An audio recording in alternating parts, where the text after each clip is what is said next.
In today's video, I'm going to teach you how to accept a Steam gift.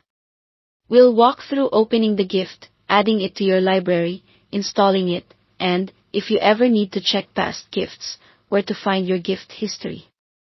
Keep your Steam app open on your computer and make sure you're signed into the correct account that's meant to receive the gift.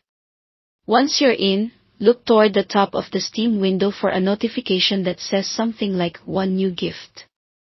It typically appears near your username or the messages area. Click that notification to open the gift page. This is your hub for everything about the gift you've been sent.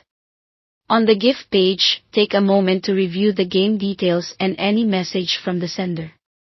It's a good idea to confirm the title and edition, and glance at any notes the sender included.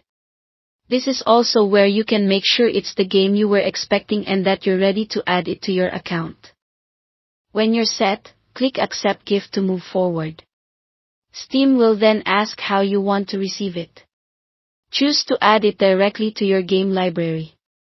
This is the recommended option because it ties the game to your account immediately and makes it available to install right away, without any extra steps later. Next, head over to your library. You'll see the new game appear in your list. Click on it, then select Install to start the download.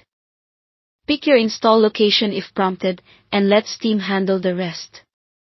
Keep an eye on the progress in the Downloads section. Once it's finished, you can click Play to launch. If your download seems slow, make sure you have enough disk space and that your network connection is stable. If you ever want to review gifts you've received or sent, you can check your gift history.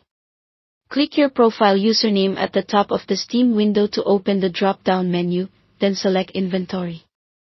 Inside your inventory, look for the small drop-down icon next to Trade Offers. Click it and choose View Gift History. This page shows a record of gifts received and sent, which is helpful if you dismissed a notification too quickly or just want to confirm the status of a gift. That's all there is to it. Thanks for watching, and enjoy your new game.